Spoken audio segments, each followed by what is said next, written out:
But the very part, it takes up. If you just actually, yeah, I'll put all that on there, and then I'll get it.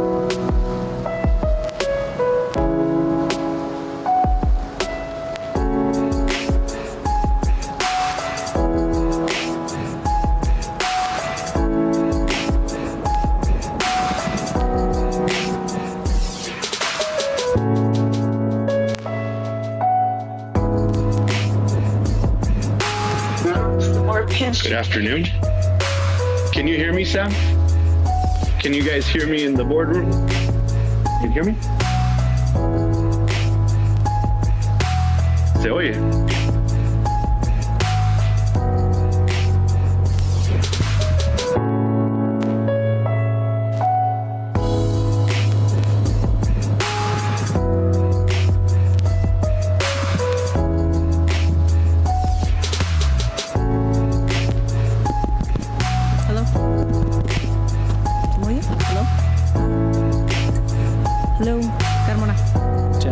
Test. Hello? Mr. Carmona? Test. No. Test. Yeah, okay. Okay, thank you. Good evening, everybody. I call this meeting to order at 5:01. Ms. Delgado, can you please take roll call? Board President Murillo, Present? Board Vice President Lira, Present. Board Secretary Rodriguez, Present. Board Member Flores, Present. Board Member Guerrero. Present. Madam President, we have established quorum. Thank you. Please stand for the Pledge of Allegiance.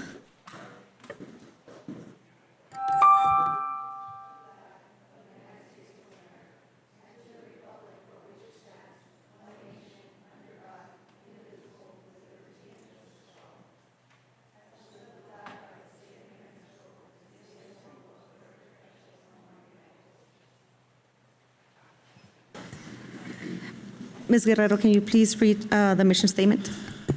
Thank you, President.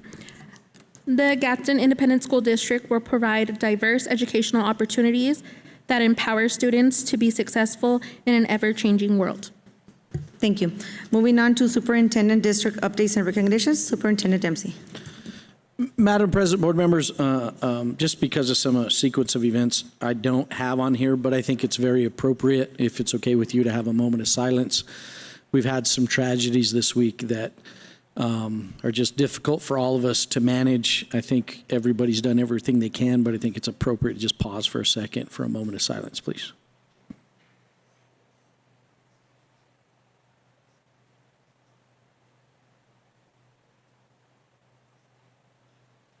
Thank you for that.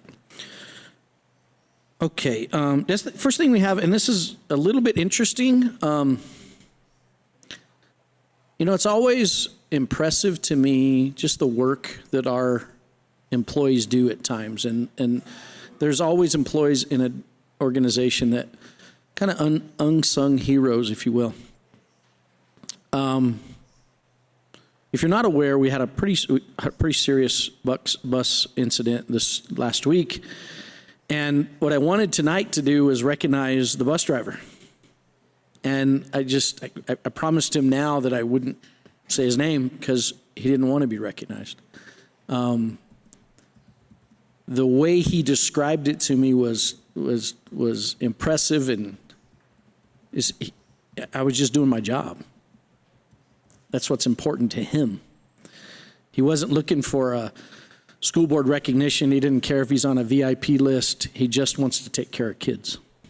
And that is what matters to me, and those are the type of employees that I think we should always be recognizing. So at his request, just a reminder of how important our bus drivers are. And they take care of our kids every single day, make sure they get from point A to point B safely.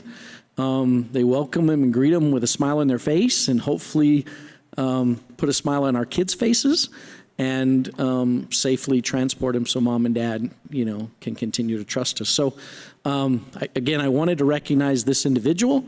He was not having that. And that says a lot about him and his character and integrity. And we don't always get to recognize that in this world. So I guess that's my recognition, kind of unique. But thank you for that. Okay, Ms. Suggs, I think your team is up, and so this one's yours. Good evening, Madam President Murillo, Superintendent Dempsey, and board members. This evening, I have the pleasure of once again bringing to you the AP PLC and what they've been able to accomplish. In this little group, I have a special place in my heart for them because when I started teaching at Santa Teresa High School, I think we had maybe 2 AP classes, maybe 3. This was back in 2007. And I know the principal before me really tried to increase the number of opportunities that our students had with regards to AP courses there at Santa Teresa High School. And when Ms. Cobos and Ms. Hudspeth came to me and said, we want to continue to have this culture here at Santa Teresa High School, and especially now with our graduation requirements changing where AP is no longer required with the upcoming 9th grade, they felt more than ever strongly to remind our students how important these courses are and the doors that they open for them. So I'm going to give the floor to Ms. Cobos and Ms. Hudspeth. Good afternoon, Madam President Murillo and Superintendent Dempsey and board members. So yes, I'm proud to say that, if you could show the next one. So as you can see, in the last 5 years, we've increased on our AP scores. What I mean by that is our kids have gotten 3 or 4 or 5s on their AP scores. That means that, for example, last year, 52%, so that's almost half of our kids that scored that high, which will be getting college credit. As you can see, even in 2024, we have 44%, but in the last 5 years, 2025 was the largest amount of kids that we had passing.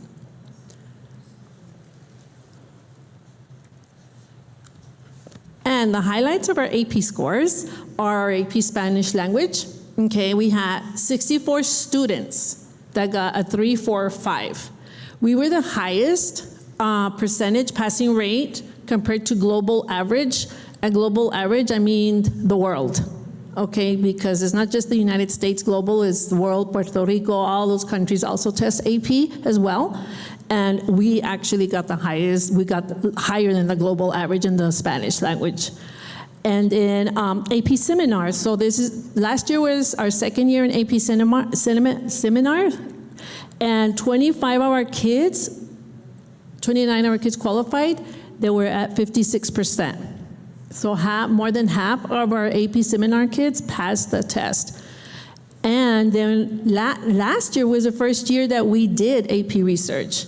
So, and I'll explain to you what the combination of those two is right now. So 3 of our kids did AP research, and right now you'll know why it's only 3, because right now our students who got that 100% of a score, that it's very rigorous. It's a rigorous AP class, and it's all year. And they'll be able to explain to you what it entails. And as you can see there, we're celebrating Saul and Abigail and Kiana Portillo and the AP capstone. So I'm gonna explain to you what the AP capstone is. AP capstone is awarded to students who complete the AP capstone program. It is a prestigious academic award signifying a student's mastery of research, critical thinking, and communication skills. It is highly, highly valued by colleges. It demonstrates a student's ability to conduct in-depth research, analyze complex information, and present findings effectively. The AP Capstone Diploma is considered an honor and is a distinction by the College Board. So what does that mean? So to get the AP Capstone Diploma, they have to pass the AP seminar, which is year 1 with a 3 or higher, and then they take the AP research, which our 3 kiddos took last year, and score with 3 or higher. Then they have to pass 4, in addition to those 2, 4 additional AP exams, okay, with a score of 3 or higher. This year, our 3 kiddos got the AP seminar research certificate. So with the AP capstone, that is a very distinguished through the United States. When the kids are applying for scholarships or to colleges with a common application, a lot of sometimes the question is up there: is the student a candidate for a capstone recipient? And of course, our 3 kiddos, we're going to put yes. So that in itself puts them out there to our even Ivy League schools, okay? Because that's like very few kids in the United States get an AP capstone diploma. And I want to recognize our kiddos with their certificates. We have Kiana Portillo, who got the AP Seminar and AP Research Certificate. But in addition to that, she also got the AP Scholar Award, okay? And that's for scoring 3 or higher on an AP exam, on 3 or more AP exams. Okay.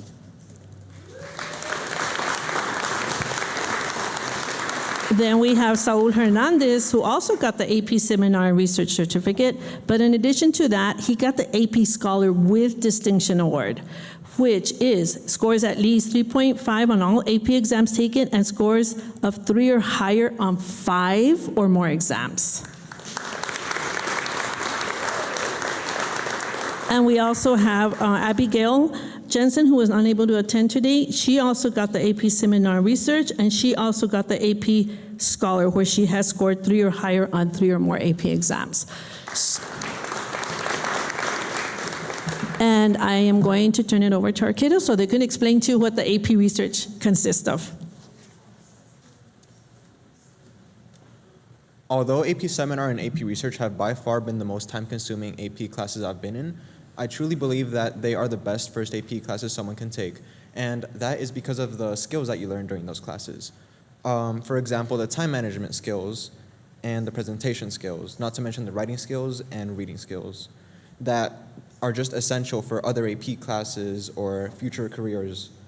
And this is a breakdown of what AP Seminar is about. So AP Seminar consists of 3 performance tasks. Performance task 1 is a 1,200 word individual research report and a team multimedia presentation that is about 8 minutes long.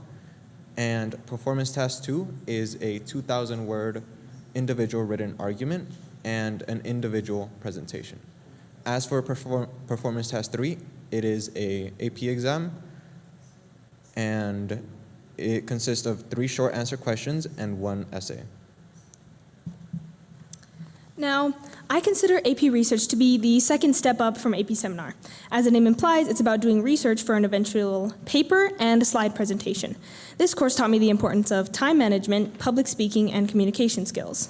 Now, initially, we started with choosing a research topic, and I based my research on my aspirations of being in the medical field.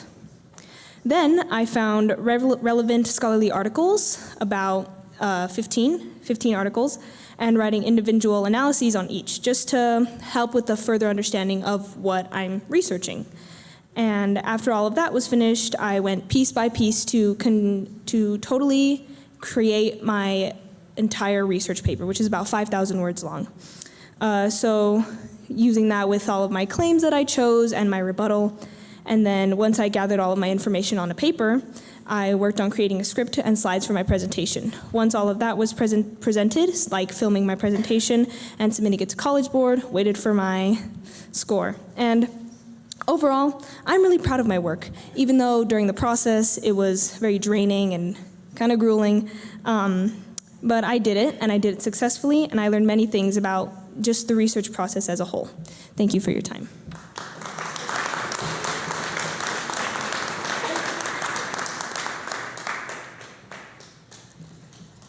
Good evening, Superintendent Dempsey, President Murillo, and members of the board.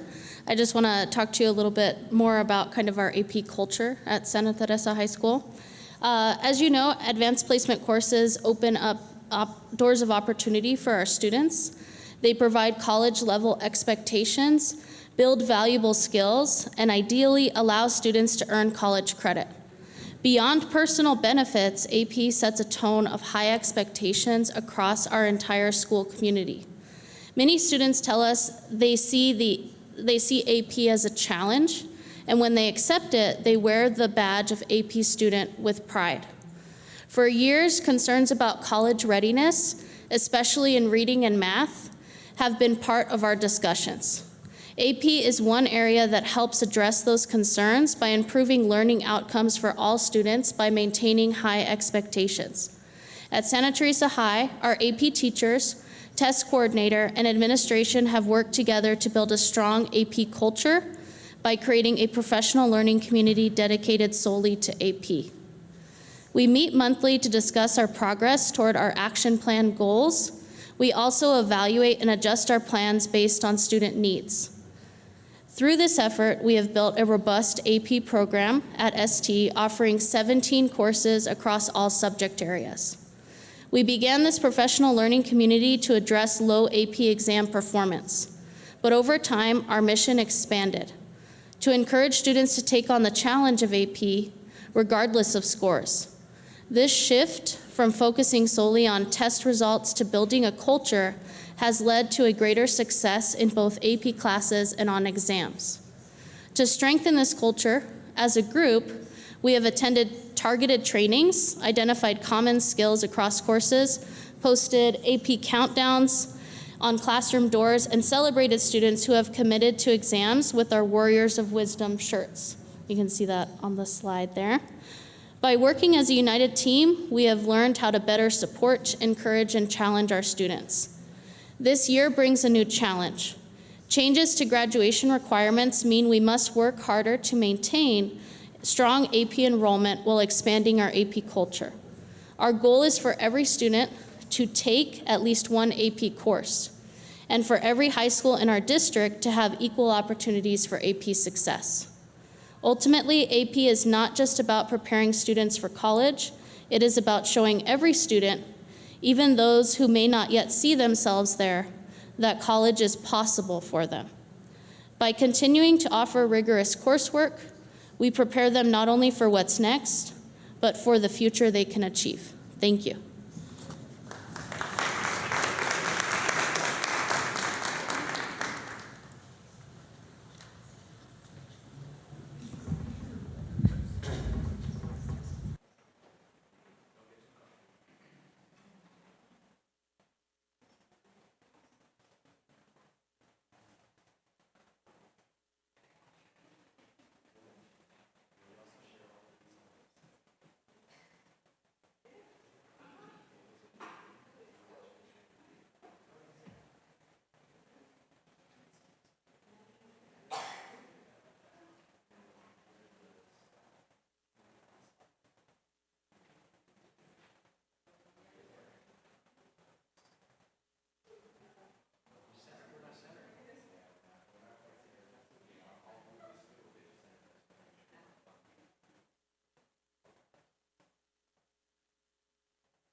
Thank you again, Ms. Suggs and your team. Our next item, Mr. Hernandez, I see you're in academic services team, and I don't know where you want to start, so I'm going to let you help us here.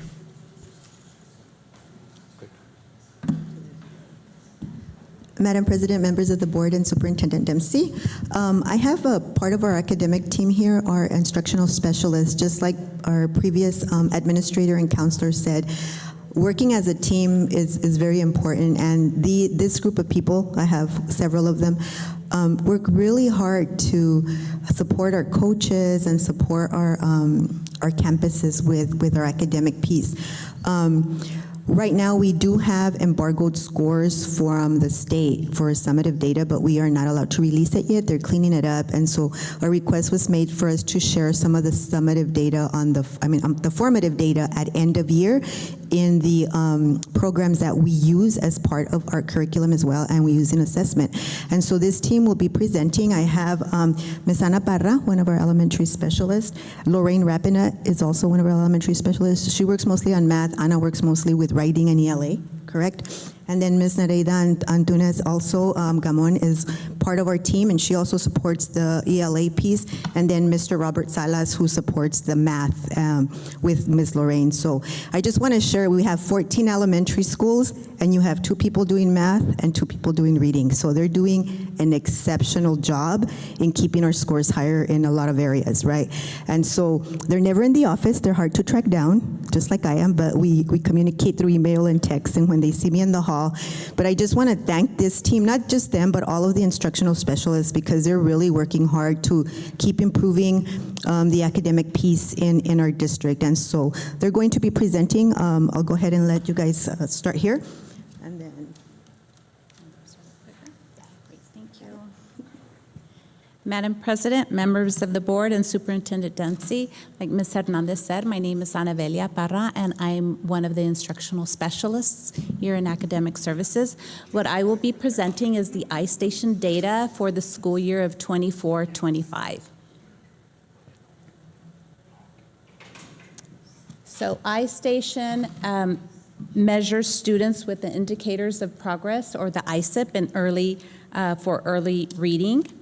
And ISIP Lectura Temprana in Spanish. It uses the universal screener and progress monitoring. We administer this assessment in grades K through 2. It measures the following components in early literacy skills. It measures phonemic awareness, letter knowledge, alphabetic decoding, vocabulary, spelling, comprehension, and fluency. I will be highlighting the 4s, level 4 and level 5 for this iStation data, simply because the levels 4 and 5 are those students who are meeting reading benchmarks and are at low risk of reading difficulty. So this is kinder data for 24-25. At the end of the year, we had 9% at level 4, and 15% at the end of the year. For level 5, we had 4%, and then we had 9% in level 5 for the end of the year. In first grade, we had 9% at level 4 and 12% at level 4 by the end of the year. Last year, at the beginning of the year, we had 6%, and we ended up with 11% of our students in first grade at a level 5. In second grade, at the beginning of the year, we had 13%, and we ended with 14% by the end of the year in level 4. In level 5, we had 9% students at the beginning of the year and 12% at the end of the year. In Spanish, we had level 4, we had 20% beginning of the school year, 11% at the end of the school year for level 4. For level 5, we had 18%, and at the end of the year, we had level 5, and that was for our kinder Spanish data. For first grade, we had at the beginning of the year, we had 12%. For level 4 and 9% at the end of the year. At the beginning of the year, we had 6%, and at the end of the year, we had 10% at level 5 for first grade. And for second grade, we had 7% at the beginning of the school year and 9% at the end of the school year. Level 5, 3%, end of the year, 7%. So with iStation data, we administer this only kindergarten through second grade.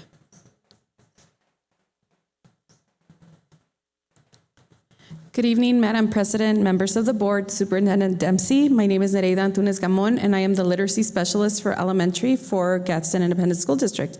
And what I am going to share with you is the IMASA data, and I am going to share with you what this assessment is. And really what the IMASA interim assessment is the measure of student success and achievement. And so the state requires grades 3rd through 8th to administer an interim assessment, and we collect the data on that, and we provide that information to the state.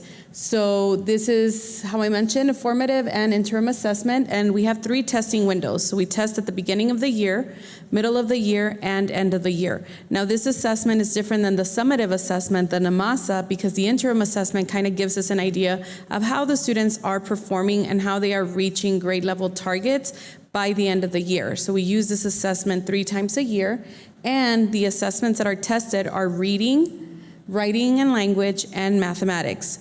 One of the things that we have encountered with this type of assessment is that the reading assessment is not available in Spanish. And so the only data that we have is in English. And the state is obviously aware of that, and we have brought up that concern in the past because we don't have an interim assessment that assesses students in Spanish in grades 3 through 8.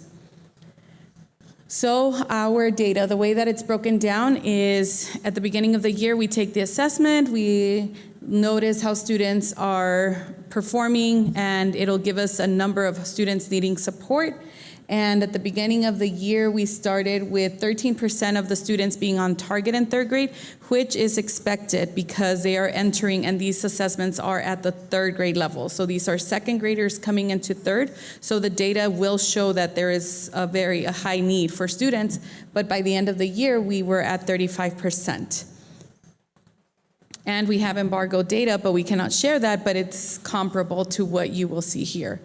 We see that in 4th grade, for the beginning of the year, we started with 20% proficient, and we ended the year with 41% students on target, not proficient, I apologize.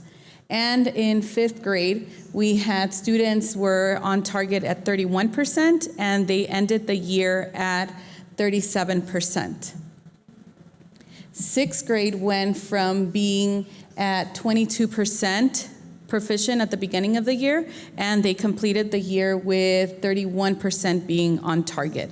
And so again, because of the need to test the Spanish, there have been questions, and we've tried to request that support from the state at the state level. So thank you.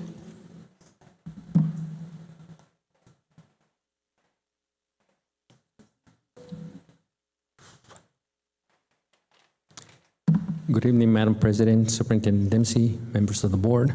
My name is Roberto Salas. I'm here to present the mathematics data. And we don't use iStation, we use iReady for our interim assessment. And we do it 3 times during the year. BOY at the beginning of the year, the middle of the year, and at the end of the year. And this assessment gives us the database and let us know where the students are.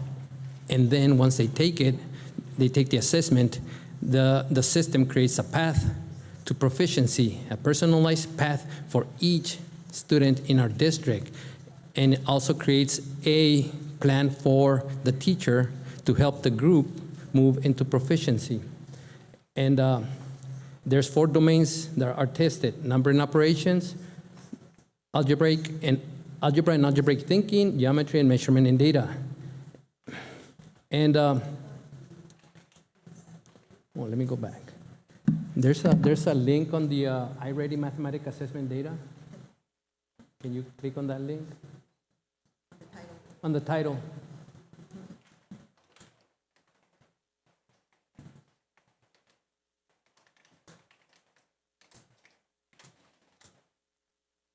So, can you scroll? When I say up, they go down. When I say down, they go up. So this is we broken down the data by school, and there's two graphs for each school. The bottom one is at the beginning of the year, and we can see how Anthony, Berino, or Chaparral did at the beginning of the year. 6% proficient students, or at grade level, and then the yellow bar shows 1 grade level below. The red, it's 2 or more grade levels below. As you can see, at the end of the year for Chaparral Elementary School, the number of students who were more than 2 grade levels below shrunk by about 20%. And our percentage of students at grade level grew by about 31%. So that's a big increment, and we see that on all the schools. We have the list of all the schools with beginning, and then at the end diagnostic, the final diagnostic, and also This assessment it will tell us how more or less they're going to do at the NAMASA assessment in April for the schools. Now we have Ms. Rapanat. She's going to present IMASA data. Do you want to show more? Do you want to scroll up? If you want to scroll up so we can see okay. No, the other way. And we can see all the schools are there.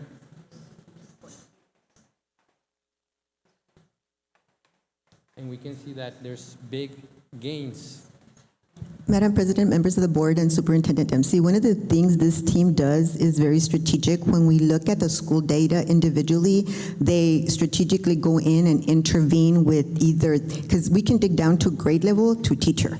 And so they specifically go to a campus, and let's say it's third grade that is not succeeding in maybe meeting proficiency or moving more kids, they will target those individual schools. They had to rank like the top 5 they have to go to, because obviously 2 people can only do so much, right? And if they need to sit in PLCs more than once during the week or during the month, that's how we're supporting that piece, because we really need to improve the Tier 1 instruction.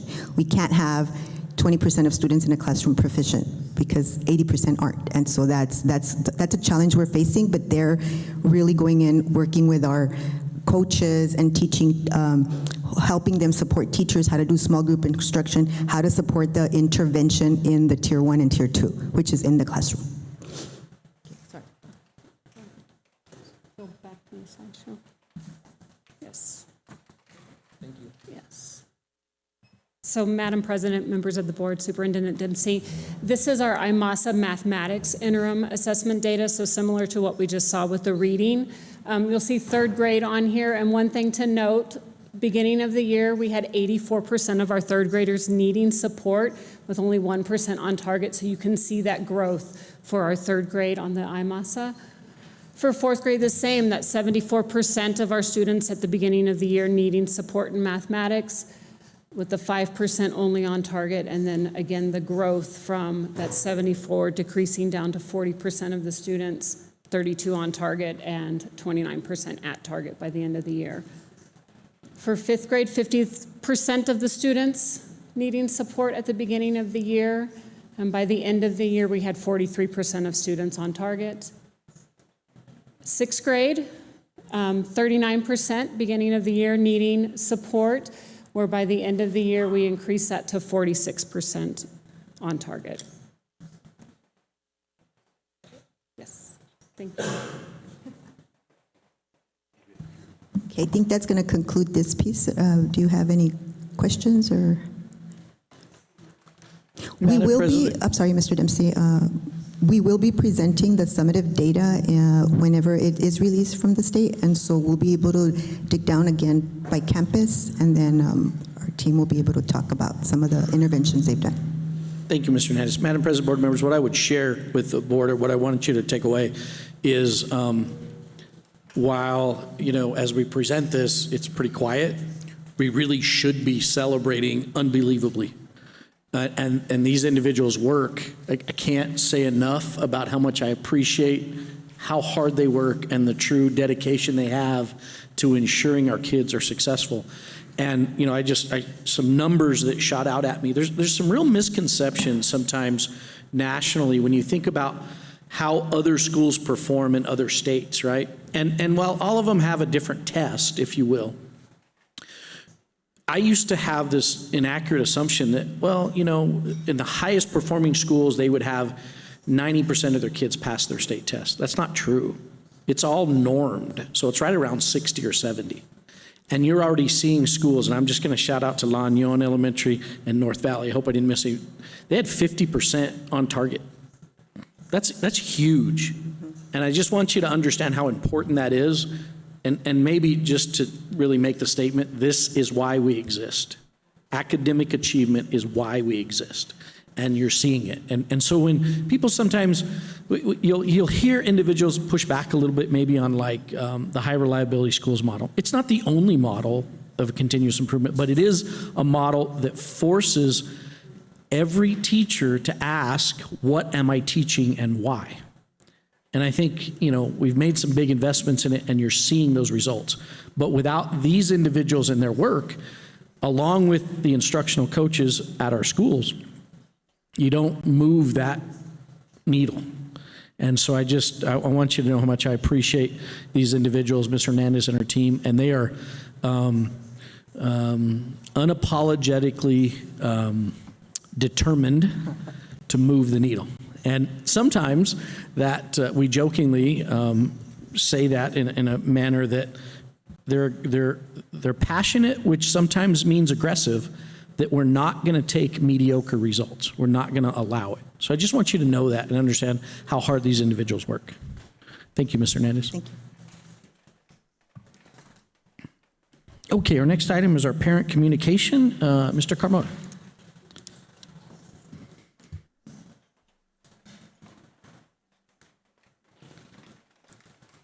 Good afternoon, Madam President, members of the board, Superintendent Dempsey.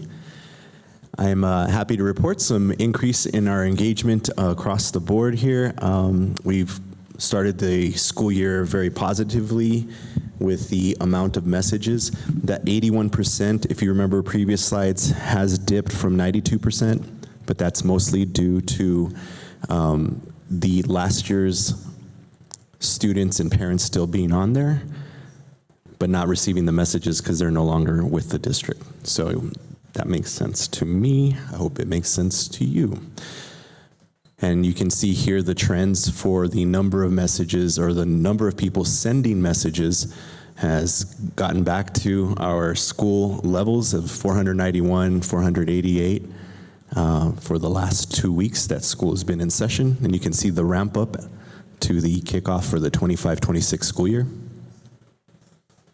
And I don't want to take too much credit here because this is compared to last month. And if you remember, the numbers were very, very low as far as our engagement, our reach. So it makes sense that we get a 568% increase in reach, but we are off to a very strong start thanks to the efforts from the campuses to really document the beginning of the school year. You can tell that the community is really behind the initiative, and they're following, they are liking, they are sharing all of our content. As a matter of fact, we are flirting with about 7,000 followers now. We're at 6,900 and some. So I'm hoping that the next time I report this, we'll be at 7,000 plus. And you can see we did have some unfollows, which happens at the end of the school year, but our net follows are up a great deal. And then I just wanted to give you a glimpse as far as just sharing, like board member Guerrero's welcome message on Facebook got a lot of reach. A lot of people were well-wishing her new position. And so you had up to 20,000 views plus. And then I'm really proud of our first of the year content from Riverside Elementary, where KVIA came and helped us kick things off at 5 in the morning. And we had over 30,000 views on that. That concludes my presentation. I stand for any questions. Thank you. Madam President, board members, we do not have a student rep this time. We'll have them at the next one. Okay, moving on to board member reports. We'll start with Ms. Guerrero. Thank you, Madam President. Just like to report, first of all, my condolences go out to the families involved in the accident in Vado. It's a very sincere tragedy, and I want to do my condolences, and prayers are with the families. Also, I want to shout out to Anthony Police Department, who I saw came in and did the safety training for Loma Linda Elementary, which I think is super important. Seeing those kids get ready for any tragic emergency that they need to be prepared for was awesome to see. So thank you for that. And that's all that I have to report for today. Thank you. Ms. Flores? Good evening, everybody. I'd like to start off by last time, excusing myself, that's what it is. Last time, I know she excused me that I was at an open house for my school, so that's why I wasn't here, because I'm very proud to say that I hardly miss these meetings, but, I couldn't be here. I also want to give my heartfelt condolences to the family of those affected may God's peace be with you during this time, and for all parties involved, because even I hope that the person seeks help and gets help for what happened, because we're nobody to judge, right? Then also I want to announce, I did put it on my Facebook page on Saturday, for those of you who wear glasses, have kids with glasses, there's going to be a wonderful opportunity that is being hosted by the Doña Ana Council Lions Club, and the one site is the Lower Lexitica Foundation. And so what it is they provide free glasses to both adults and students. And so all you need to do is go take a non-expired prescription. And so it's been my experience that students get 2 free pairs and adults get 1. And of course, adults, if you have bifocals like myself, you don't get to get progressive, you get lines, okay? But hey, it's a big blessing to have those extra pairs, right? So I do have it on my Facebook page if you'd like to look at that. And then I'd also like to report that I got to attend the Yazzie Martinez Action Plan meeting in Las Cruces Public Schools. Thank you, Superintendent and his team, for being out there. I did see them out there, and so thank you for doing that. It was real neat because we had the opportunity to have like 3 or 4 tables where we got to share our experiences and what we feel is needed. So I really appreciate that, and I want to give out a shout out to my community because we had a good representation from chaparral moms out there. They even had me bring Mr. Tim Han to give them their opinion of as far as the setup and stuff like that. So thank you, ladies, for going. Let me see. While I was there, I had the opportunity to talk to Ms. Mati Gonzalez, and so I told her that I would, during my board report, take the opportunity to give her a shout out for the work that she's doing with New Mexico Cafe. And so I'm not too familiar with that. She invited me to these sessions that are being held with adults and students in Chaparral. So I will be sharing those dates on my Facebook page. But she also had asked me, and so I'm just relaying the message I said I relayed to Mr. Dempsey. She's been trying to get a hold of CHS administration. And so I have her contact information. So, I'll provide it to you, and then you can look into that. But what I asked her, what do you guys do? And as a matter of fact, it's this yesterday and today, I think, kids from Chaparral High School and kids from Alta Vista Early College got the opportunity to go to Albuquerque. I'm not too sure what, other than what they were doing is learning how to put into action the leadership skills that they're learning through this program. She also mentions what they do is teach students how to write resumes, how to respond to scholarships. And so I think it's an excellent opportunity, sir, because like I've said before, I do sit on the scholarship committee for the NMSBA. And so it's very important that our kids are learning how to do resumes and how to respond accordingly to scholarships. So I'll give you that information. And then I will conclude my report by also sharing and thanking Superintendent Dempsey. The board did request that, a candidate orientation for those vacancies, myself, Ms. Murillo, and Ms. Guerrero, to be put out there. This took place last week, I think on Tuesday or Wednesday, whenever that was. So thank you very much for doing that. So yes, those candidates, you can always go back to the recording to see when are due the dates that you're supposed to declare your candidacy. However, I did want to address a concern, sir, is that when I was sitting out there in the public, there was a slideshow where the feedback of board members, there were some questions that were asked. And so as I sat there, I was like, you know me, sir. If I'm given the opportunity, I'm going to speak up, right? And so there were some questions that were asked. I personally never received an email from yourself or anybody to be given the opportunity to ask those questions. I'm not sure if any of my other fellow board members, because I believe the only board member that responded or had the opportunity, I don't know, was Mrs. Rodriguez. So I just would ask them in the future, we would all be given the opportunity to answer those questions, because I was sitting there and I was like, and I did do my homework, because I didn't want to, bring it up if it wasn't the case. I went through every single email. I didn't see anything where I was given the opportunity. And then some of my constituents were like, Ms. Flores, you're always speaking up. Why didn't you say anything? And I'm like, I don't know. Let me look into that. So just food for thought. With that, I conclude my report. Thank you, Ms. Flores. Secretary Rodriguez. Thank you. I just want to start with thanking the bus driver that did that great work, and all bus drivers. I do believe that they work hard to make sure our kids are doing well. I was pretty impressed the other day. My little one said, oh, the bus driver knows my brother, and it's been several years, and she even mentioned, she said the name. So to me, it's like, that shows that they truly care, right? They know the kids that ride the buses. So thank you to all bus drivers. Let's see. About the capstone, I'm very impressed with the work that the students are doing. It shows dedication and, of course, discipline, right? And I think that taking advantage of all those opportunities, the advanced placement courses are very important, and knowing that Santa Teresa has 17, that's, students, please look into it. If you're not part of it, make sure that you're understanding what it entails and how you can be a part of this.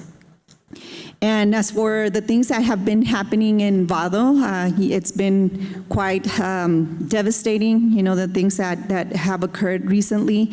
And as Ms. Flores mentioned, I think that with the incident of the accident, everyone that is involved, even the family that, the vehicle went into their yard, I couldn't bear to think how they could sleep, seeing everything that happened.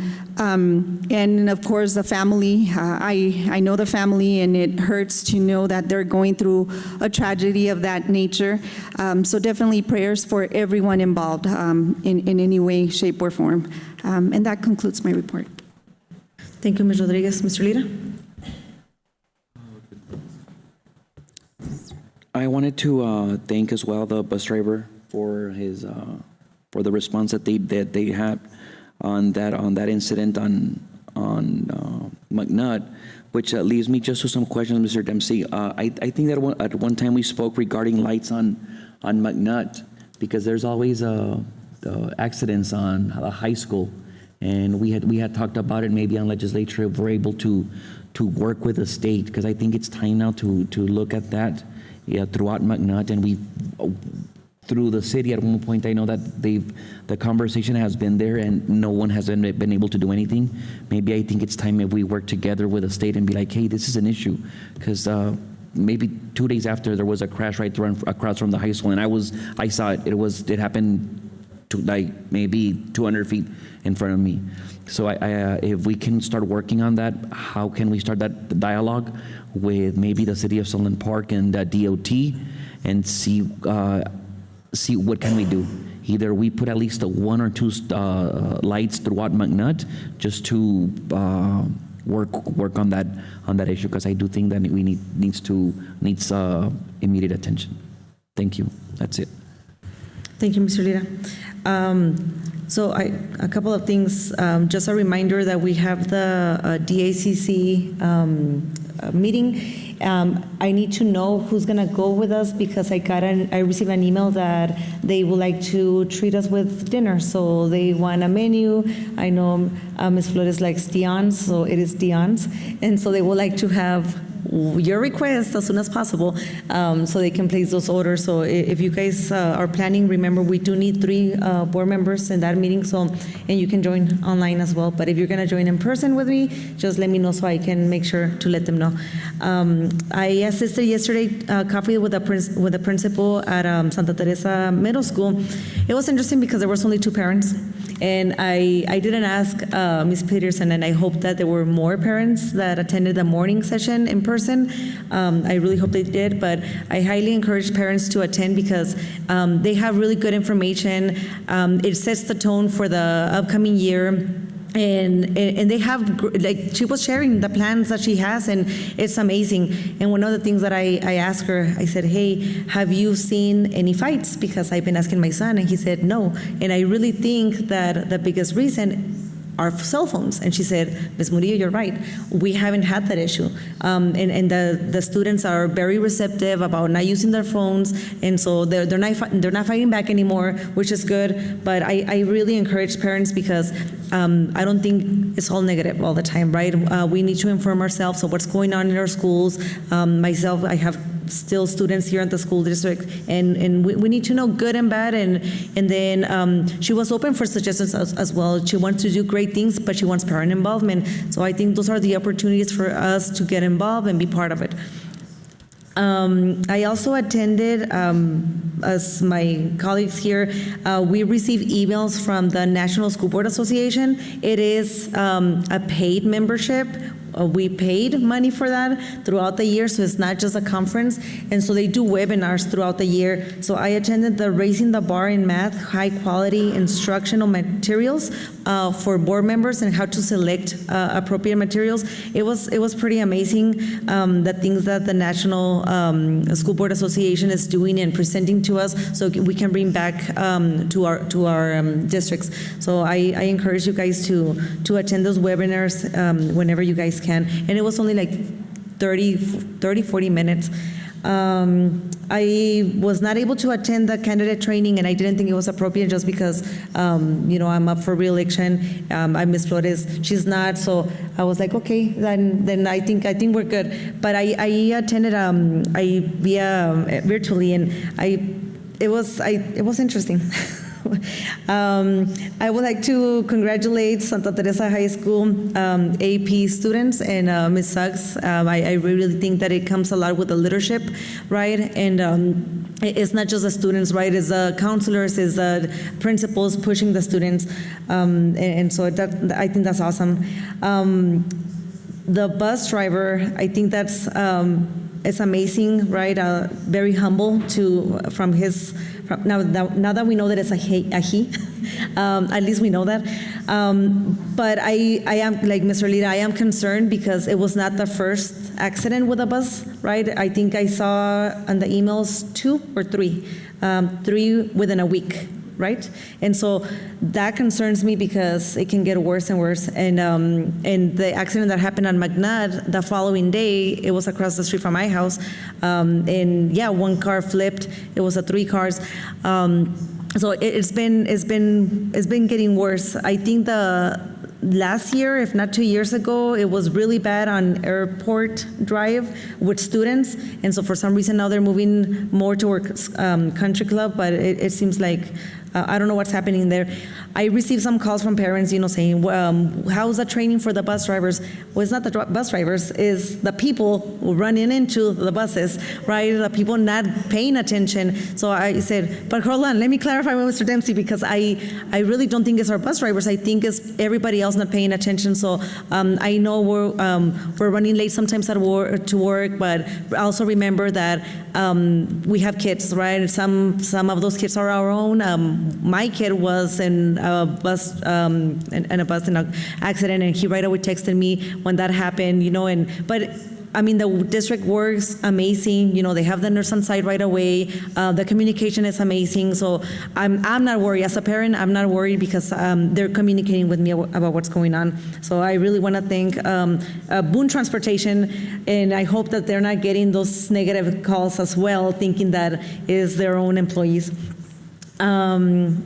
Today I had the council meeting, how I was appointed for the Hispanic Council. So we all met. We're going to be having the CUBE conference coming up. And so, and I know it's on the agenda, but they mentioned that for those of you that are missing credits, that they're going to be having a specific session to take care of those credits. So I thought it was a great opportunity. I've never been to that one. This will be my first year. I'm going through the state, through the national, since I was appointed. So we are required to go to those because we do have our meeting the first day, and it's all day. But I thought it was a good way to an opportunity for some of our board members that if they don't have the hour that is September, right, by then, I think that's pretty much the last chance that they have. And what else? And that's it. And with that, I conclude my report. Thank you. Okay, moving on for Equity Council report. Superintendent Dempsey. Madam President, board members, we haven't started Equity Council this year yet, and so that'll be at future board meetings. Okay, moving on to items 6, Superintendent report on community outreach, including to underrepresented and non-English speaking families. Ms. Villalobos will present this item. Good afternoon, Madam President, members of the board, Superintendent Dempsey. If you can have this information, it's very interesting. You can see now every single school already is in compliance with Title I. Every single one of our principals had the first meeting with the parents when they fill out what is called the compact, which is a requirement for all Title I schools. We, being a Title I school district, are required to have a compact at the beginning of the year. What it is, the principals get together with the families, either at open house or at the first coffee with the principal, and that's when they share the information on the resources, and they work together more than anything on the parent and school agreement and what is the parental involvement agreement that they're going to have policy together as a school. Schools are posting those things, the compact that they prepare with the parents, they posted already on their websites. And here you can have all the information we have. In these links, you can start seeing everything, all the events that are happening. If you can go into all the details a little bit more, because you can see all the upcoming events that are happening, all the parental involvements. In that file, you can see all the events that are happening at the community centers also. I don't know if you can double click on that one. Yeah, that one. Thank you, Sam. If we can see that one. See, you can see exactly what is happening at every school. You can see even signings, agendas, flyers, and everything for every school and every center, what is happening. And it's all the details are there. And that is all the compliance that we have. You can see everything, even the signings for the parents. So we already have a lot of participation from the community already. We started on a good note. So that's where we are. You have any questions? And you can see the upcoming events on the other link, so you can see what's coming and what's happening in your schools and your community centers. Thank you. Thank you. Okay, moving on to Union President report to board. She's not here, right? Okay, moving on to item 8, Human Resource Report. That is just for public information. Moving on to modification of the agenda. Do I hear a motion? Madam President, I'd like to make a motion that we accept the agenda as is. Okay, Ms. Flores has made a motion to accept the agenda as is. All in favor? Aye. Aye. All opposed? Okay, motion carries. Okay, moving on to item 10, regular school board minutes for July 24, 2025. Do I hear a motion? Madam President, I'd like to make a motion to accept the regular school board minutes for July 24th, 2025. Okay. Ms. Rodriguez has made a motion. All in favor? Aye. All opposed? Motion carries. Okay, before we approve the consent agenda, do you guys have any questions, comments, concerns? I do have a couple of questions, Mr. Dempsey. For the 11F, RFP Cybersecurity Services, can you just explain what that is? Madam President, board members, Mr. Snowdy, can you help us with that one?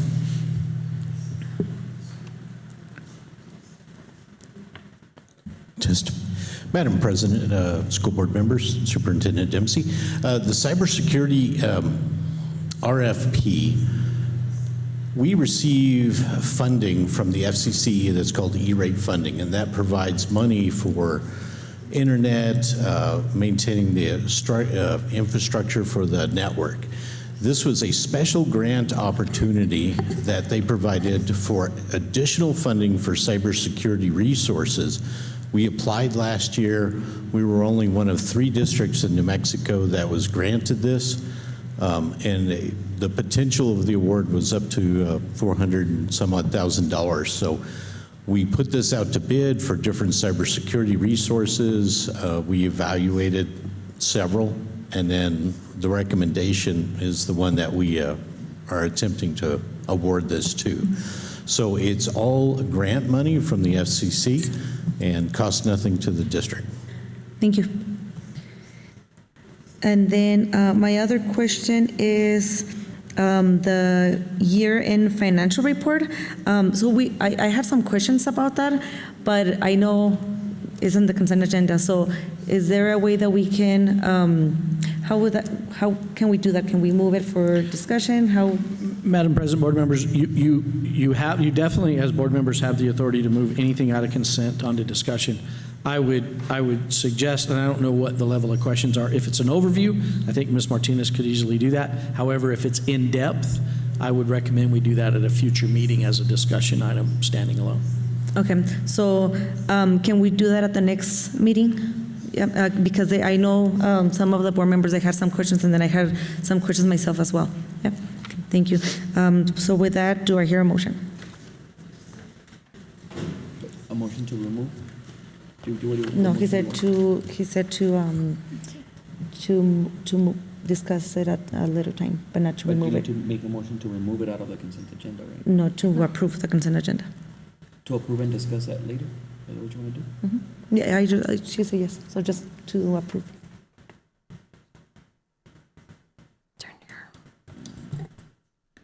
I make a motion to approve item 11. No, the whole thing, consent agenda. The consent agenda. Okay, with that, all in favor? Aye. All opposed? Okay, motion carries. Okay, moving on to item 12, open forum. Ms. Delgado, do we have any? Madam President, we have none. Okay, thank you. Okay, moving on to action item 13A, consideration of and approval of a resolution determining the necessity for lease purchase of education technology equipment. Superintendent Dempsey? Madam President, board members, we have Eric Harrigan with RBC Capital, who does our debt services for us. So I'm going to let Eric present that item to you. The next three have to do with bonding and those components of it, and Eric is our expert who can present that to you.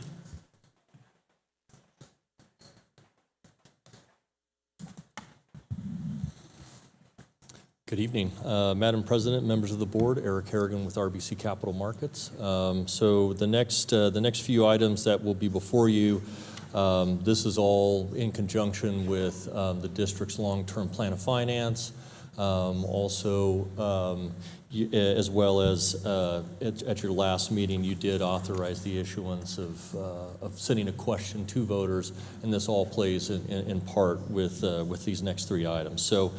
On page 2 of the presentation, we have your history of assessed valuation. You've had very strong growth in your tax base. Your preliminary values for 2025 show over 8% growth.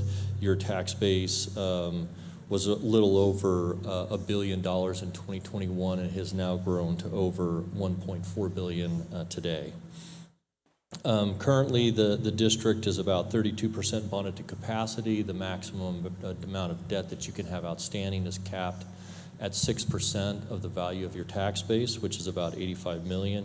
And with the issuance of these bonds coming up, you'll still have about $58 million of capacity remaining. On page 2 of the presentation, we have a history of your tax rates. As we talk about the three upcoming resolutions, all of those are designed to maintain not only your education technology notes, but also your $12 general obligation tax rate as well. On page 3 of the presentation, this is your outstanding debt as it currently sits. You can see how rapidly you pay your debt service off. And so as we talk about the upcoming resolutions, all of this is designed to use up this capacity that you're going to be generating in the next couple of years to maintain your tax rate. Page 4, just as a reminder, the last time voters did approve your bonds was back in November of 2021 in the amount of $38 million. And you have $9.5 million, and that remaining authorization is before you tonight to approve that sale. And as we talked about, there will be an election upcoming this November in the amount of $75 million.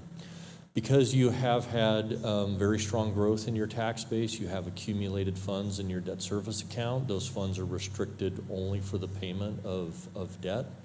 And so one thing that you really haven't seen before is one of the resolutions is that we're using some of that excess funds in your debt service account to pay off debt early. And that's going to end up saving the district about $172,000 in interest by paying those bonds off early. In addition, the district will also be considering a $2.7 million education technology note. As in the past, the district has collected those property tax dollars over the year, and then we issue a very short-term note to the state treasurers to use up those funds as well. And again, all of these resolutions before you tonight, both the issuance of the general obligation bonds, the redemption of existing debt, and the education technology notes will all maintain your $14.28 combined tax rate for those. We do have, depending on what happens in your tax base, we estimate that come 2029, the capacity will be about 80 million. So in another 4 years, when you go back to voters, we estimate that capacity will be about 80 million at that time. Again, all of that will be dependent upon what happens, what transpires in your tax base over the next 4 years. On page 6 of the presentation, subject to your approval on the education technology note resolution, we'll be back to you in September for formal approval of that, and then we'll also report the sale results of the general obligation bonds.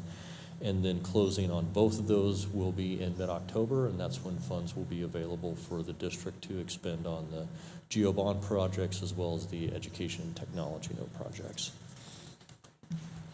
On pages 7 and 8, we want to bring this to your attention because there were 2 fairly significant constitutional amendments that were approved by voters last November, which basically expanded the exemptions that veterans receive. The first constitutional amendment allows any disabled veteran to exempt their property values up to their % disability, and then also increases the standard exemption from $4,000 to $10,000.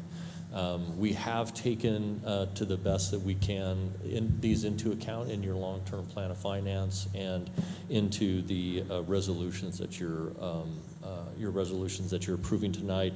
We'll have a better idea come July of next year, the full extent of what those exemptions will look like.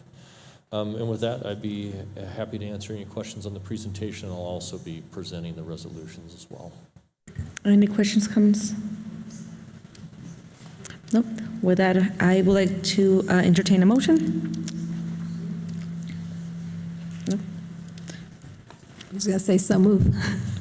Okay, so we are approving a 13A, consideration of and approval of a resolution determining the necessity for lease purchase of education technology equipment. All in favor? Aye. All opposed? Motion carries. Okay, moving on to. Madam President, can I Yes. have a second motion? I need a second motion on 3 of those items. Say that again.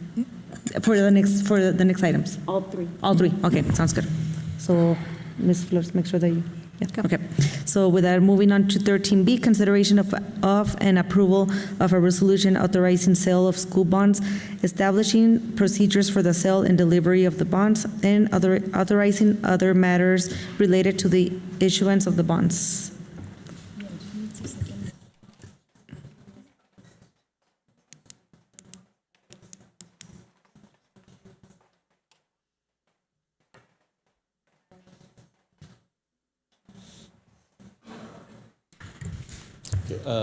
Madam President and members of the board, this resolution that's before you, typically you have sold your bonds to the New Mexico Finance Authority.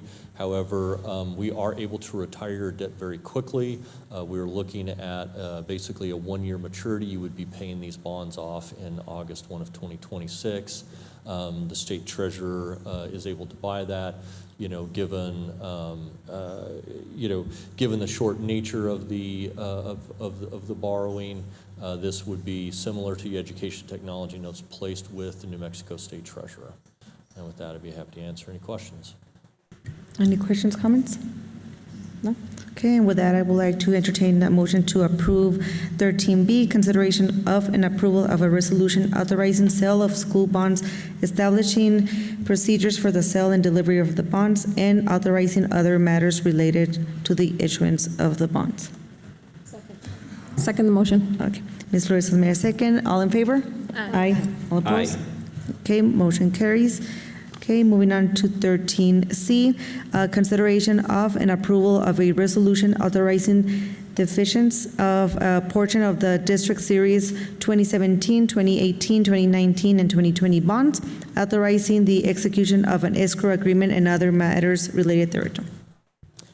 Madam President, members of the board, so this resolution is basically authorizing the repayment or paying off early of existing general obligation bonds. As I mentioned earlier in my presentation, paying these bonds off early will save the district about $172,000 in interest costs. The bonds are being paid off with monies that are sitting on hand with the district in the debt service fund, which are restricted for the payment of debt service. And it just establishes an escrow to be funded to, the money will go into that escrow, and then that will be used to pay the bonds off. Those will no longer be considered legal obligations of the district. And with that, I'd be happy to answer any questions. Questions, comments? Okay, so with that said, I would like to entertain a motion to approve item 13C. I second that motion. Okay, second the motion by Ms. Guerrero. All in favor? Aye. All opposed? Motion carries. Thank you. Oh, you doing D2? I'm available for questions. Okay, sounds good. Thank you. So moving on to 13D, 2025 Gold Bond Project Brochure. Superintendent Dempsey. Madam President, board members, Ms. Cadena will present the next two items.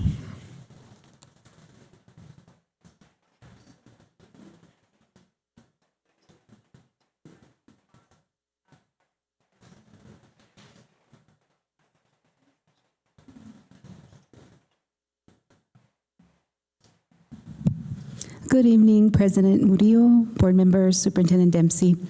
Last time I brought for discussion the proposed brochure for the general obligation bond election to take place on November 4th of this year for $75 million for building construction and development. I handed you a physical copy because it's a little easier to see than the electronic copy. As I discussed last time, it gives you examples of the capital improvement projects.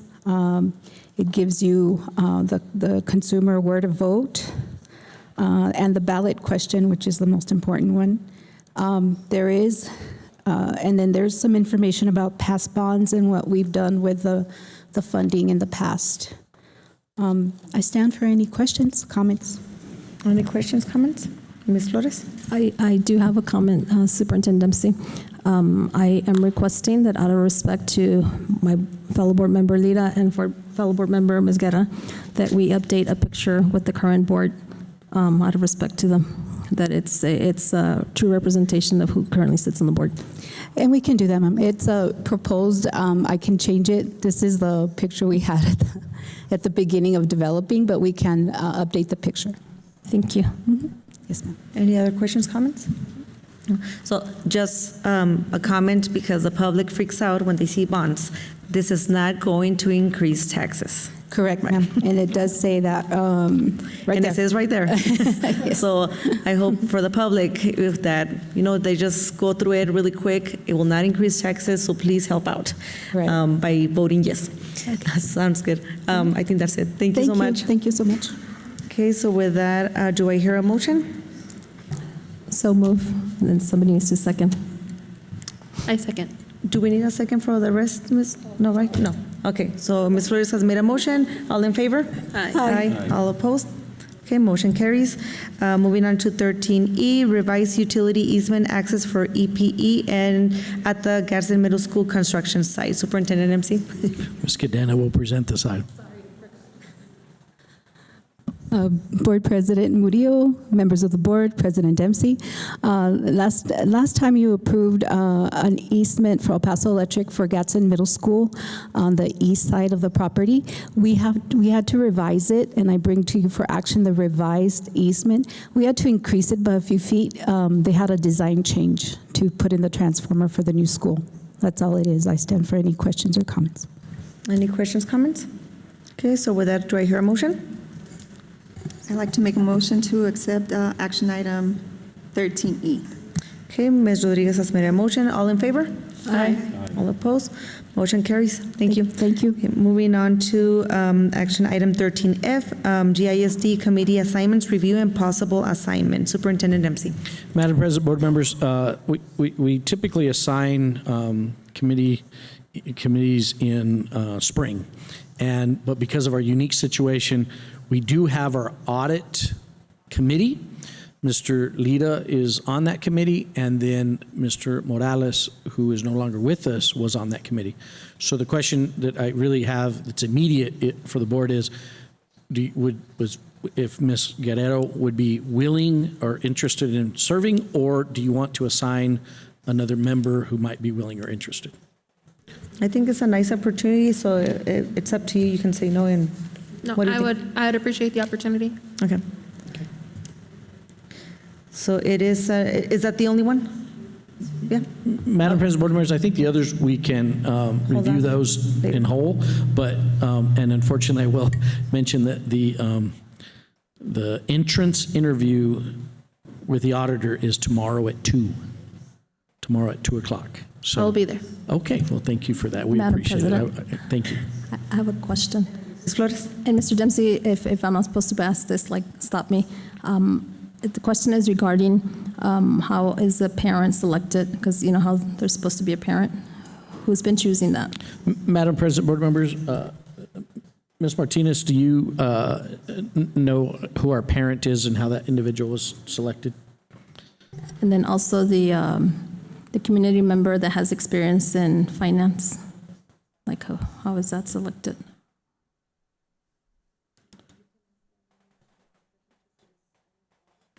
Oh, okay. Should I ask that mejor during discussion item, or can she answer? I mean, I don't mind asking it in the discussion item. Madam President, board members, it's how you choose.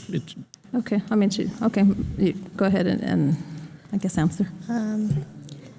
Madam President, members of the board, Superintendent Dempsey, I'm looking to see, but we do have the members are Jacob Guerrero is the community member, and then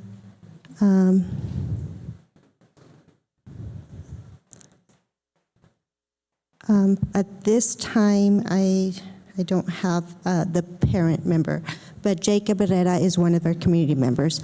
I can't remember who the parent member was, but they communicated that they would not be available, so we do need a parent member. So which brings me to my next question. Can the meeting occur without the parent? Madam President, board members, yes, it can. And what happens to us at times is we get people who tell us they're interested, and then we have to have an entrance interview. So then when it gets set, they're for whatever reason not available. And so we can and have to proceed to make these things continue. Okay, no, I understand. So I guess my only request, if my fellow board members agree, is like in the future, let's, I guess, all of us be more responsible with that, and including myself, in making sure that we have a parent in advance who wants to do this, who's committed. And then I'm not saying that Mr. Jacob Guerrero doesn't do a fabulous job, but he's been on there since I've been on there. So, I'm thinking, is it time for an opportunity for another community member who would be interested? Just food for thought. Thank you. Yes. Okay. Any other questions, comments? Okay, so it is an action item. Do I hear a motion? Wait. Yes? Yes. I'm like, wait. Okay. I'd like to make a motion to accept action 13A F with Ms. Priscilla Guerrero being part of the audit committee. Okay, Ms. Rodriguez has made a motion. All in favor? Aye. All opposed? Motion carries. Moving on to discussion item 14A, GISD district-wide fire alarm system upgrades. Superintendent Dempsey. Madam President, board members, Mr. Nevares is going to present this item. Madam President, board members, Superintendent Dempsey, we have a new project that we put together. It's called the GISD district-wide fire alarm system upgrades. This project is to get the fire alarm systems in certain locations up to national and state codes. Some of our schools are a little bit older, and we've gone through and we've assessed the different schools, and part of it is to remove all the existing fire alarms, fire strobes, speakers, panels, pull stations, etc., and replace them with up-to-date, newer systems, which include the fire alarms, the voice evacuation systems. We've already done this at Santa Teresa Middle School, and we have on the project, we plan on putting it out for bid September of this year, with the hopes of getting our RFP submission deadline October of 2025, and hopefully a notice to proceed and start construction in December of 2025 and January of 2026. We have 4 bid lots. Loma Linda Elementary School, that one's going to have PSLJ participation. It was selected a while back, and PSLJ said they would participate on that one. And the other 3 bid lots will be 100% GISD funded, which include Riverside Elementary School, Sunrise Elementary School, and Santa Teresa. That should actually say Santa Teresa High School. We've already done those. So that being said, our hope is to have this started by January 2026. President, school board members, Superintendent Dempsey, if there's any questions. Any questions, comments? No? Thank you so much. Thank you very much. Okay, moving on to discussion item 14B, policy EEA, student transportation, first reading. Superintendent Dempsey. Madam President, board members, this is a part of a policy component that we need to add. The policy is with the link, the entire policy. I just did in bullets, I did the upgrades. Really, it just defines what student transportation is. That if you want to read that whole thing. Sam, if you'll go back to the highlights, I don't want to have to read the whole thing because it is the first read. So basically, the highlights of it are the district further recognizes that transportation by school bus is a privilege and not a right for most students. We want to provide guidance for safe transportation, and parents are encouraged to go over these procedures with their children and caretakers to ensure that procedures are followed for the safety and welfare of our students. At times throughout the year, obviously we have issues sometimes on our buses, and students can lose the privilege of riding that bus. And so it's very important that our families and our students understand that their behavior is important. We want to, again, we've talked a lot about bus safety today.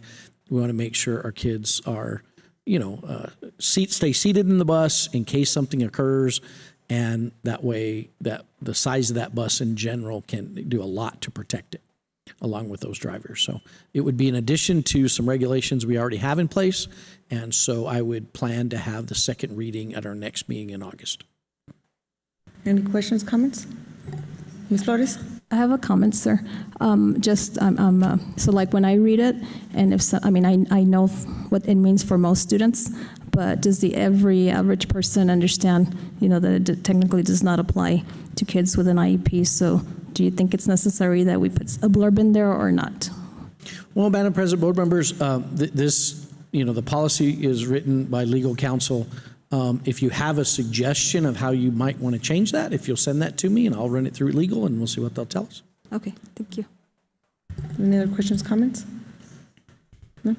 I guess my question with that, when it says not a right for most students, I'm thinking the ones that have high behaviors, but not by choice, right? How are they also being protected by that reading? So I guess if I can ask that now, if you can ask legal if you don't have the answer. Sure. So I tell you, so I think, to just be real candid, I think we're talking about IEPs. An IEP is going to probably trump anything associated with a regulation on transportation. It could possibly have a student with a behavioral issue related to a bus, and that needs to be addressed in the IEP. If it's not addressed in the IEP, what I will tell you is then there's going to be if there's an issue on the bus, the principal is likely going to follow the student handbook. So if those behavior issues occur on buses, or there's behavior issues that could possibly occur on buses, they need to be addressed in the IEP. Yeah, but just to go on that I think it would be offer some clarity to some parents, with reading it, if it could be referenced as far as the IEP, just so that it doesn't deter any parents or they get any concern regarding their students not being represented or understood in that policy. So, Madam President, what I say is any specific language you would like to see reflected in that policy, will get it to me, and then I will get it to legal counsel. Okay. Any other questions? Yeah, just have a question. Is behavior supposed to be addressed in the IEP or in the behavior intervention plan? Just clarification. Madam President, not all IEPs have BIPs, and so it depends. Okay. Okay, moving on to discussion item 14C, board member training hours, GISD pilot, Superintendent Dempsey. Madam President, board members, as you all are aware, statutory language recently changed, and it required some specific categories and hours for each board member. 10 hours for new board members, 5 hours for veteran board members, and then it had to be in specific categories. Each of you have a copy of this with your name on it and the number of hours you've accumulated. So what's interesting about this process is, and those are the categories. There's laws and policies, budget and finance, legal concepts, supervising local superintendent, and student achievement. And then for veteran board members, you could also add safe and learning environments or other relevant matters. So knowing that this was coming and knowing that, now keep in mind that all of your hours have to be completed by December. I reached out to a vendor. I requested the vendor if they could do some online or virtual type training for our group, because I think it's going to be a really difficult time to get some of those hours put together. They were able to do that. I then took that to New Mexico Public Education Department. Gadsden has been approved for the first pilot for this. I, right now, am going through those virtual trainings. They take about, I've done the new board member for 3 of them now, and they take about 2 hours to get through. And then there's a quiz at the end, which I will tell you the Secretary of Education very much appreciated. I don't want to scare you. It was not difficult at all, if you pay attention. I will say the one on student achievement, I just did that one today. That one's a little tricky. I would say, what I'm going to do tonight is I'm going to give my wife that test to see if she'll pass it. Because there's some language there that get like formative and summative assessment kind of things, and that can trick you up a little bit. And so what I might suggest on that particular one, I would be definitely willing to do that with you, so that we can walk through. And the goal here is to just help you feel comfortable with the concepts and the terms that get used in education. And I think it could be really, I will suggest that I went through the laws and policies, which I feel very confident about. And there were some areas I thought, we need to work on that. An area around IPRAs. And I thought, wow, we really need to work on a mechanism. We do a fabulous job taking care of IPRAs, but we don't do anything to notify you of what we do with IPRAs. And it hit me that this board, every board needs to know how many IPRAs their district is receiving, how they're responding to those. So it's really important. So we'll work on those things. So what I'd like to do is let me get through all of them so that I have a good handle on how that went. And I can give that vendor some feedback that says, well, this part didn't, maybe there's some videos that didn't work. I caught one that didn't work. They already fixed it. And then there's some pieces that I'm not 100% sure really match exactly, but with some little tweaks, I think I can get that done. And then I'd like to work with each of you that need some hours or are interested. One interesting piece that Ms. Murillo had brought up to me, she has plenty of hours, but in one area, student achievement, she didn't have any hours. And so we've got to cover that. We've got to figure out, however, if it's a conference you attend or if it's a virtual. But that's the other piece of this. Not everyone can travel to these conferences. Not everyone has the time and the freedom to be able to attend these. And that's been the only mechanism NMSBA's offered. And so I'm going to suggest this is a nice opportunity to get some training where you don't have to take the entire weekend or week. I mean, really, it's Thursday, Friday, Saturday, and be gone. There are people that just can't do that, and that's okay. We need a tool to try to get you there. And by getting approved, I'm very excited. And I will tell you, superintendents across the state are very excited. You know, I'm getting calls already that say, Mr. Dempsey, as soon as you're done, we want to be the next. And so I'll work with you to get that done. It'll take me probably another week to get through all of the trainings because you can't advance through it. You can't, it's designed to where you can't skip. In statute, it says it has to be 60 minutes or 120 minutes. And so it makes you stay on the video and then do little things to keep you engaged. But I'll work with you on that, and I'm kind of excited about it. I'm excited. Yeah. Any questions, comments? Good opportunities. Madam President, comments? Yes, I have a Flores? question. Mr. Dempsey, is it, let's say you're taking the training and then can you pause and then come back to it? Or do you have to finish? Yes, ma'am. Okay, perfect. That's exactly what, right before I was here, I started one of the sections, and it's sitting, I completed it, but I'm halfway through. So you don't have to do it all at once. That's another nice thing is if you have 15 minutes, you can go through a few of them. And that's what I kind of been doing today, and then come back to it. And that's okay. There's nothing wrong with that. I think if there's anything we learned through the pandemic, there's some online learning opportunities that we shouldn't be missing. And this is, the school board training conferences, I've had good experiences. I've learned a lot from them. But I've also seen people walk in, sign the paper, and walk out the door. I've never seen you guys do that, but I've seen people do that.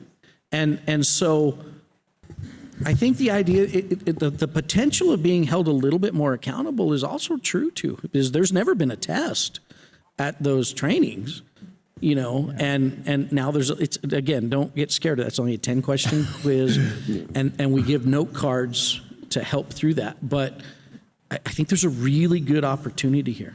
I'm excited about the possibility of it. Mr. Dempsey, to be fair to me, I don't see my hours for Atlanta. They're not there. Mr. Lita, I actually saw that, and I would recommend you email Lorraine with NMSBA to say, hey, my hours aren't reflected here. So please do that. I think, did you do because I went to Atlanta too, and it's because I didn't finish doing whatever I had to do. So it could be, I don't know if you did. Are yours there? No, they're not, but it's because I started and then I didn't finish doing on the app. So I don't know if it's too late. I'll reach out and then I'll send an email. But yeah, it will be Lorraine. Is that Amanda? It will be Lorraine Vigil. Lorraine Vigil. Yeah. And I'll send you the contact. Because the other thing too is that I'm missing in two, it's actually 2 on 5 and 7. But that's one thing that I was thinking too. It would be nice if we knew, hey, because I go to the ones that I like and to the ones that I want to be part of. But then at the same time, how do we know that we're missing a certain area if nobody's telling us that? So that's something that I brought up too. Hey, if you have 40 hours in all these other ones, but you're still missing hours because you're not in compliance. And Madam President, Board members, I think it's a really good example. Now, keep in mind, item 7 is the other. So you may or may not even have things in there, and that's okay. In fact, I think only Ms. Flores does, and I don't know what that other was. I can't tell from the report. But you don't necessarily, but the category 5, the thing that's interesting to me is the way I understand it is if you could have you have almost 40 hours, but if you miss one, because you're a veteran board member, all you need is 1 hour there. If you miss it, none of our schools get accredited. And none of us want that to happen. Right. Right? And so I want to work hard to make sure I give you guys the opportunity to get through that. So 5 is student achievement. 5 is student achievement, and I purposely went through that one today so that I could get the feedback on it and get it adjusted, because if you're okay with it, I probably could get that to you very soon. Okay, if we do that before September, when I go to CUBE, because if not, I can get that one in CUBE. Oh, and so it can be either Madam or. President, it's up to you, however you want to Well, get I would it. like to try it. The wanna whole try it? testing thing freaks me out, but if you pass it, if you didn't flunk it, then we might be okay, but if you flunked it, I think I'm in trouble. I haven't failed one yet. I have missed 2 questions out of, I will admit I've missed 2 questions. I didn't pay attention to the wording on 2 of them, and so just really watch some of the wording. But other than that, and again, I'll be happy to do those with you. That's kind of why I wanted to do them first, so I get a little feel. But I'll be happy to go through them with you to help explain those, and we can do it together, and then you can just take the test with me. So you're going to have that cheat sheet for us. I want to help you. Yes, ma'am. Okay. Madam President, I have a question. I'm looking at Vistas right now, and the report that you have here doesn't match because it does have Christian for 10 hours. So I don't know if I'm not looking at the correct thing. Well, Madam President, board members, what I think you're looking at is Could it be the the last previous year? year. Okay. So remember, keep in mind, this is every year. So every year in January, the clock starts again. So you have to get 5 hours. For a new board member, it's 10, 5 hours after your first year, every single year, from January to December. So we only have really till December to get this done. Again, we can make this happen. It hasn't been that time consuming for me. And I could even work out some things like just prior to board meetings. If you want to come in for an hour or 2 just prior to a board meeting, I'll sit with you and we can go through them. So, Madam President, sorry. So Vistas only has the previous year, so it doesn't show what the updated. So we only have this report through what Ms. Vigil sends us. Madam President, Secretary Rodriguez, yes, and that's a little bit of a problem. I think one of the structural pieces that needs to change is we need progressive updates. So maybe a monthly report of saying where we're at. I will tell you, if you read the statute specifically, it says the school district will report the hours. It does not say the NMSBA will report the hours.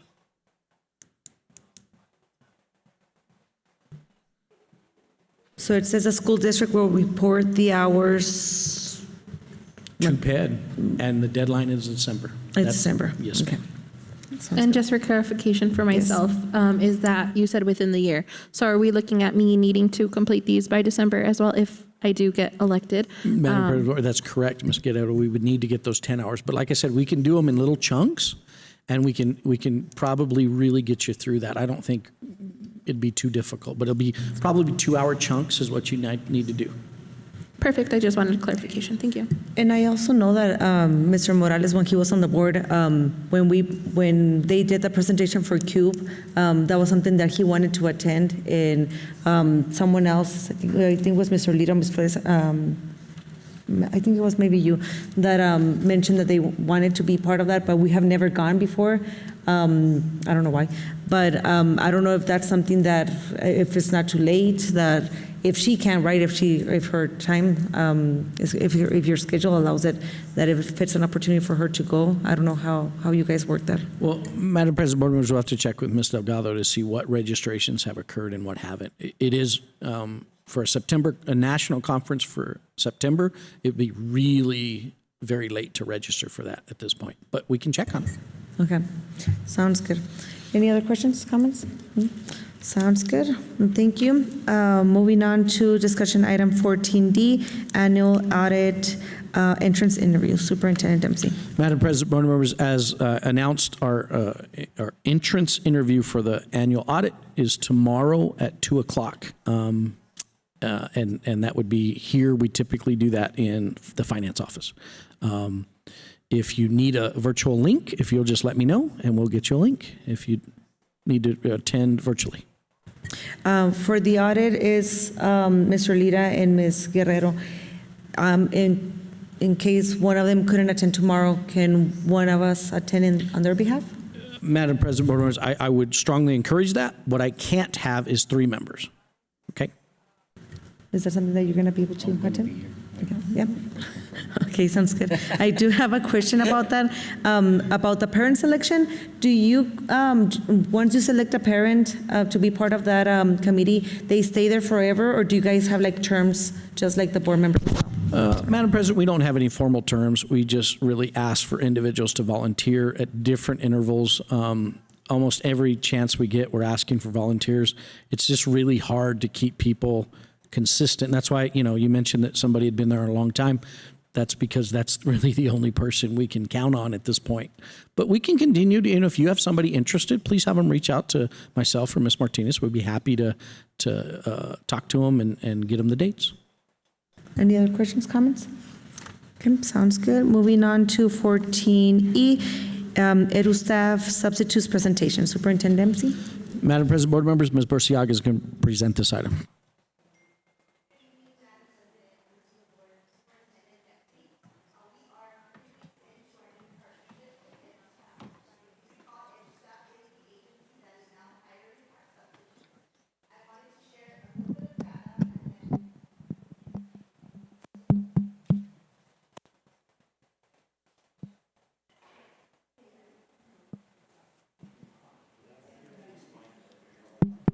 Test.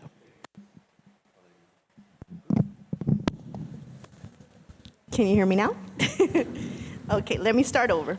We are 3 weeks into our new partnership with EduStaff. If you recall, EduStaff is the agency that is now hiring our substitutes. And I lost my train of thought here, hold on. I wanted to share some data with you, and then I want to talk about some of the glitches we've had in our transition. So prior to our partnership with EduStaff, we had 378 active substitutes. Currently, we have 334 active substitutes. 238 of those are former GISD substitutes. That means that 140 have not signed up and transitioned with the agency yet. But that also means that they have recruited 107 new substitutes that weren't affiliated with GISD previously. So because we have 140 that haven't signed up, and we began that process back in May, now we have an influx. Now that school started, we have many people trying to sign up. And so that has created a backlog of response, and we are working diligently with the company to improve that. Smart Find Express is the platform and the app that they use to get jobs, and that has not changed. However, we had to relinquish our access and hand it over to the agency because they're in charge of the substitutes. Therefore, their access code and their username, all that changed. They would have received that information through an email. We have to remember that the umbrella has broadened when it comes to substitutes. We don't have just one person in HR anymore. We have a whole team that they can work with. What we are trying to do is change our habits and our past practices where we were going and calling the same person every day. Now they have an HR team with if there's concerns. They have a hotline, if a customer service. They do have broader availability for help. We just have to train better how they access all those opportunities for help. Right now, email is their main form of communication, and we are not good about checking our emails daily. They used to receive all their information through Remind. So that's also a transition that's caused some glitches. In the system, using the app, for some reason, we're currently working out an error where they're not able to see all the jobs they can take. So we are aware that that is an issue, and we're working that out. We hope to have it resolved by tomorrow. And we do have one staff member that represents GISD. I have put his name and his information there. They're able to text them, call him, email him, and he will get back. Again, right now, there's a big influx of people trying to get information, so we'll work on trying to respond as soon as possible.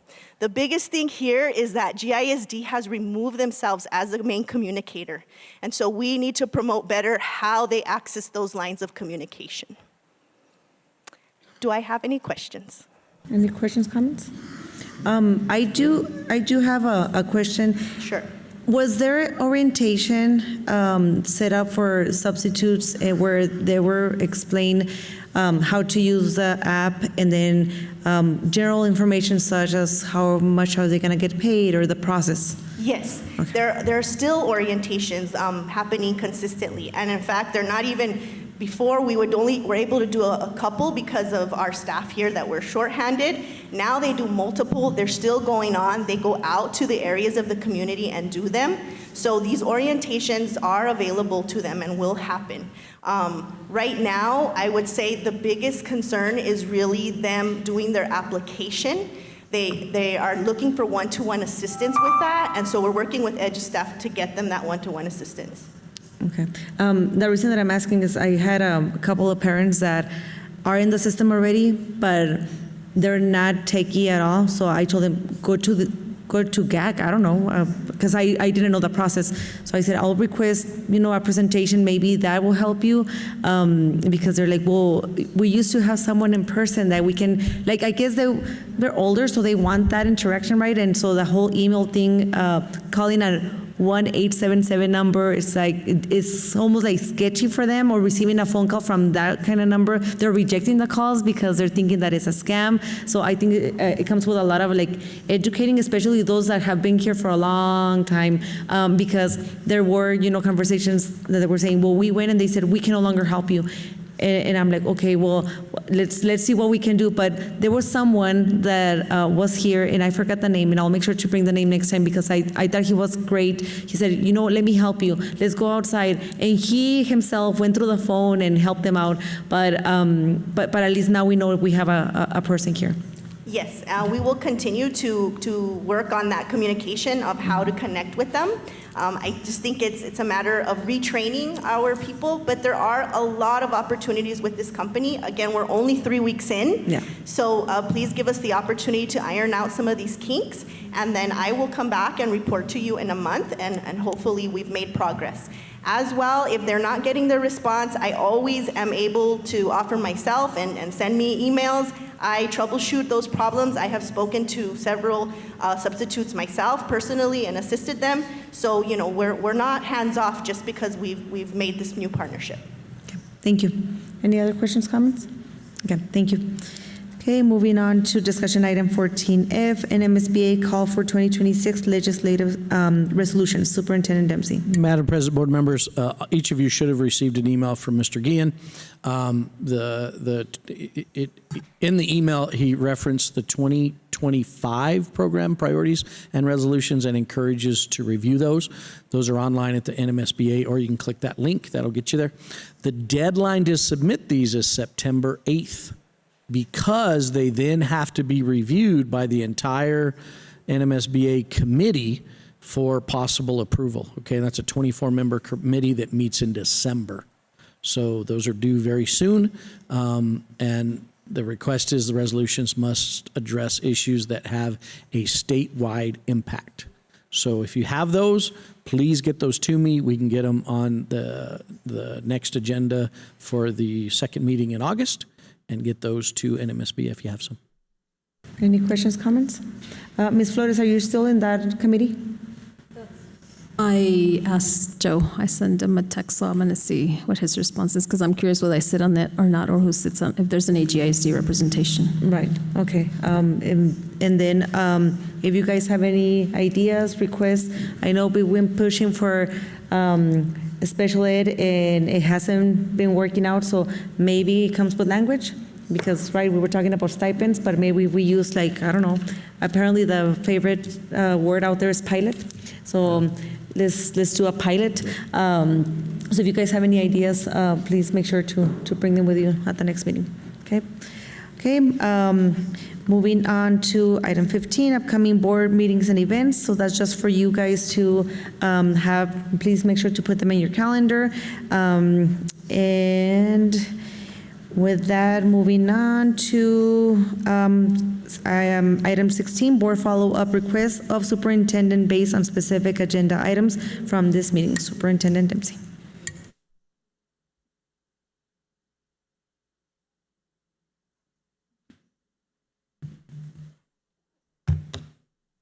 I apologize. I didn't have my laptop with me. Okay. So the first item I have, Ms. Murillo had requested that we review the end-of-year financial report at our next meeting in discussion. Okay, and we can do that.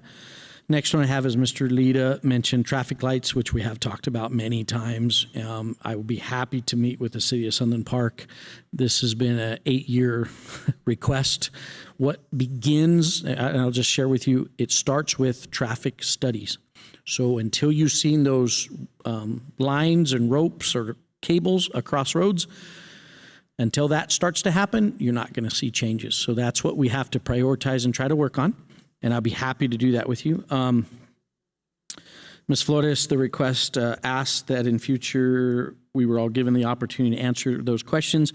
That and I appreciate that, and we'll work on it. It really started with an invitation, a calendar invitation to attend. So if we knew you were going to attend, that then triggered Mr. Carmona to reach out to say, well, you're planning on attending, would you be willing to share? So if we didn't know you were attending, then we didn't take that next step. So I think Ms. Rodriguez was the only one at the time that had initially told us she would attend. Then we asked her, hey, would you say something? And then she said, well, I'm not going to be able to, but I'll write something for you. So that's how that happened. So there was no intention of not asking all. We just wanted to make sure we were asking the ones that were in attendance. Ms. Murillo mentioned to add the DACC meeting.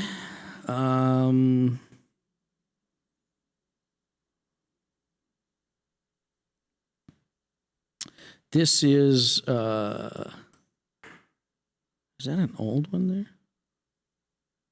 Oh, yeah. Oh, no. So the DACC meeting was the last meeting. Okay, so we got them. Did I miss any? Did anybody remember that we missed any?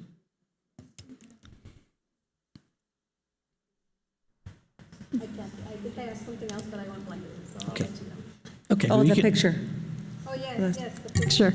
That on the brochure, that a current picture replaced. We have the picture on the brochure changed. Yes, and you know what, I'm going to take the opportunity to make one final request, if that's okay. Also, I would like to request that on social media platforms, same thing be done, because with the orientation, the orientation opportunity, there was pictures used where we have the prior school board member, and I really do think it needs to be represented, whoever's currently on the board, out of respect to them, and then also out of respect to our former, if he, anyways, current picture of all of us would be greatly appreciated. Thank you. Okay, we can work on that. Okay, with that, moving on to item 17, do I hear a motion to adjourn? No, not that. I'd like to make a motion to adjourn. Okay, Ms. Rodriguez has made a motion. All in favor? Aye. Aye. All opposed? Motion carries.